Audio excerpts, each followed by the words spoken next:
This is Real Republican News, and I'm your host, Jason Mariner. Today, President Joe Biden was sworn into office and a peaceful transition of power took place.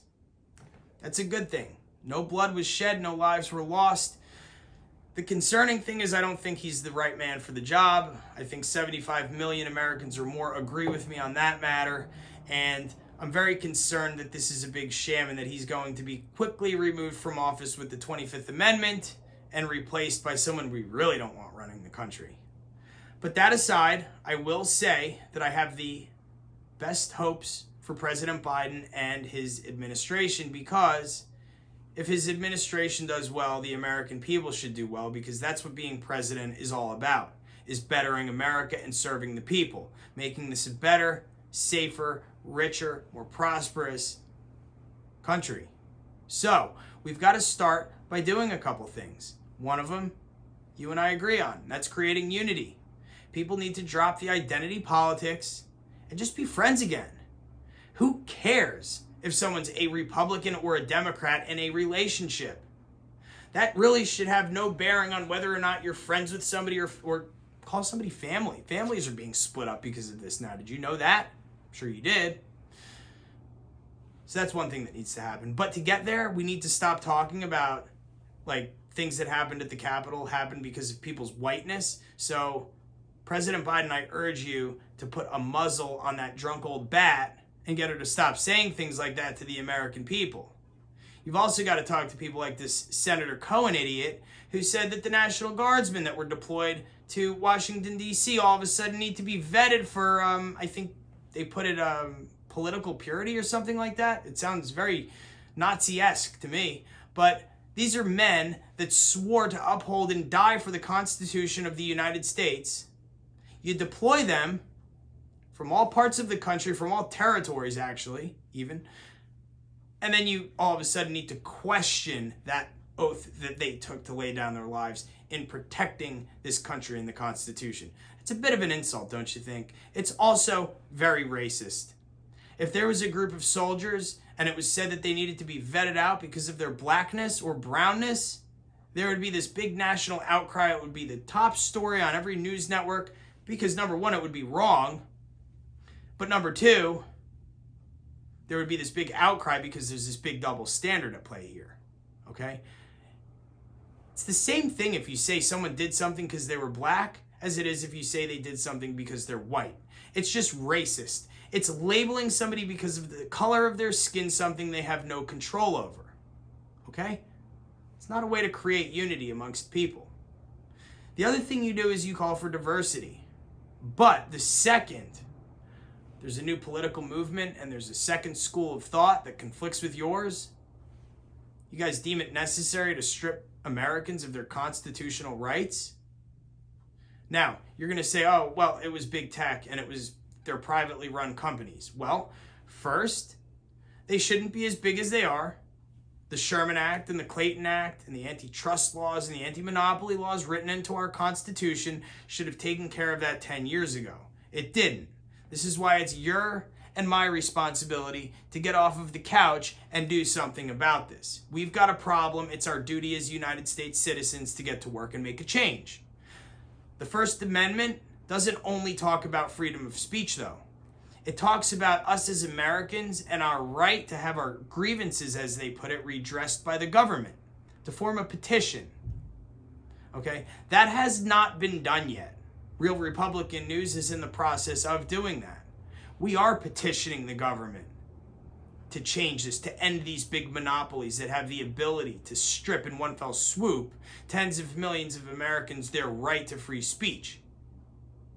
Parler, if you have not read between the lines yet, was not created to breed hate. Parler was created out of necessity. Parler was created because there was demand for a space where conservatives could go to express their opinions, where Republicans could go to say what was on their mind without being censored and locked out of their Facebook accounts. Okay? That's what gave birth to Parler. It's a supply and demand thing. It's a simple business decision. Someone saw the need for it and they filled the void.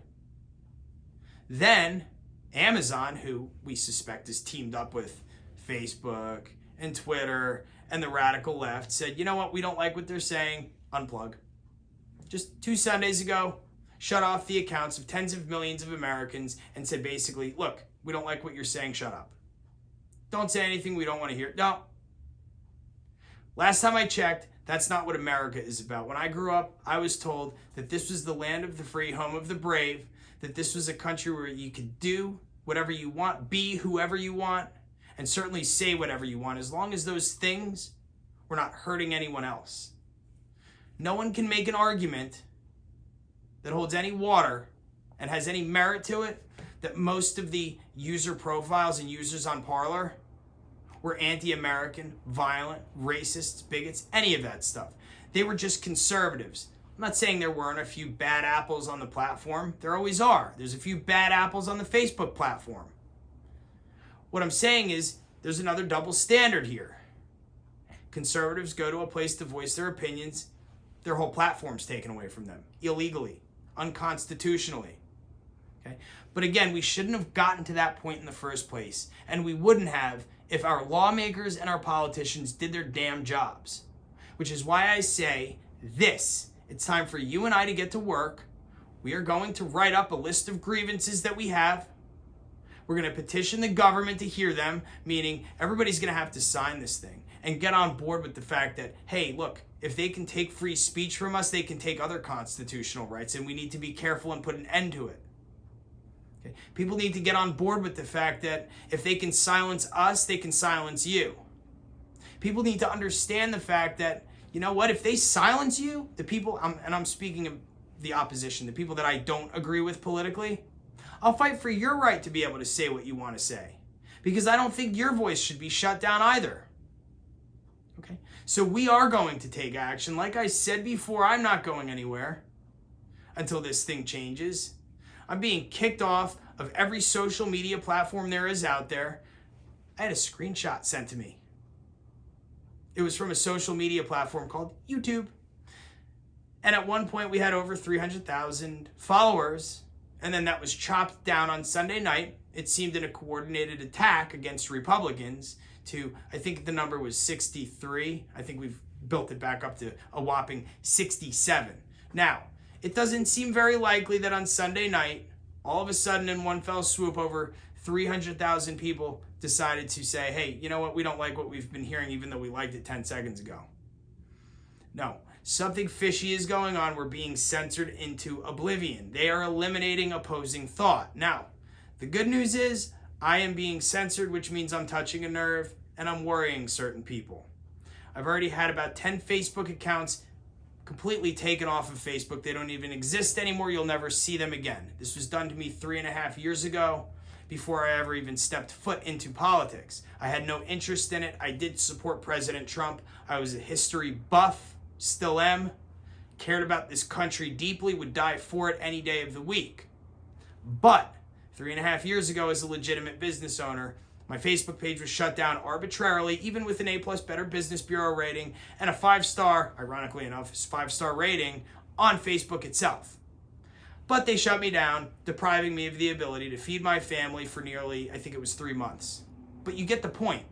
They shouldn't be able to silence one American for no reason. They shouldn't be able to silence one American for a political reason. And they certainly shouldn't be able to silence 10 million Americans for a political reason. Not only is it blanket punishment, which is illegal, unconstitutional, and immoral, it's just plain wrong. It's childish. Why can't people disagree anymore? Why does there have to be one school of thought? Why are our politicians not enforcing laws that are written into this Constitution and breaking up these monopolies? That's, again, why I say it's up to you and I to get off our asses and do some damn work, because our politicians and our lawmakers have failed us before. They'll do it again. And it's up to us now to get in there and make a change. I don't know if anybody's noticed, but Washington needs non-politicians leading this country, because politicians have become swampy and corrupt. They all are. Okay? There's a few good ones out there that are fighting the good fight, like Senator Rubio. Okay? He's one of them. He's the one that actually helped get that Facebook page 3.5 years ago that I talked about put back up. He fought for me, the little guy. We have congressmen like Congressman Mast. Great guy, made one of the ultimate sacrifices for this country. He lost both of his legs fighting for the Constitution. He was also in that building that day. It was stormed illegally and unconstitutionally. And he was ready to fight, again, for this country. So if you think for one second there's no good politicians, think again. But there's just too few of them, which is why we need to start rising up, educating ourselves on the Constitution, and figuring out what we don't like, what grievances we have, and forming our own petitions, running for office, taking action to affect change. Because if you don't do anything, nothing's going to happen. Okay? You can't be the person that says, hey, I'm going to let everybody else do the hard work, and I'm going to just sit here doing nothing. If you want to do that, go join the other side, because that's what they do. They want things for free. Okay? Let's put an end to the division. Let's put an end to our constitutional rights being taken from us, and let's get back to what it means to be American again. All right? Things like muscle cars, like you might be hearing outside of the studio right now because someone has an obnoxiously loud exhaust, and it's probably a 19-year-old in a Civic. Good job. Nice 4-cylinder you have. Anyway, moving along. We need to get to work. End of story. Things need to change, and the only way they're going to change is if we bring some new blood into Washington and start doing our jobs as U.S. citizens. So, with that I say, hopefully I've given you a little bit of motivation and hope. Things are not coming to an end because Joe Biden is president. Okay, the world is not going to cease to exist. However, we are in a very precarious spot if we do not start uniting and fighting for one another, regardless of political identity. With that said, my name is Jason Mariner. I am not going anywhere. I am committed to being the biggest pain in the ass big tech has ever seen. I will continue to pop up. I will continue to deliver this message. If you need to get a hold of us, send an email to jason@realrepublicannews.com. You'll get me. I'll answer. We'll talk about it. We'll figure out a plan. Okay? That's my commitment to you, is I am not going to stop until every single American has the right to free speech restored. Real Republican, fake Republican, real Democrat, fake Democrat, liberal, whatever you want to call yourself, libertarian maybe. But everybody needs to be able to say what they want when they want, as long as no one's getting hurt. End of story. The Constitution must be followed. It must remain intact for us to remain intact. Until next time, I say God bless you, your families, and those around you, and please watch over this great country we call the United States of America. Be well, everyone.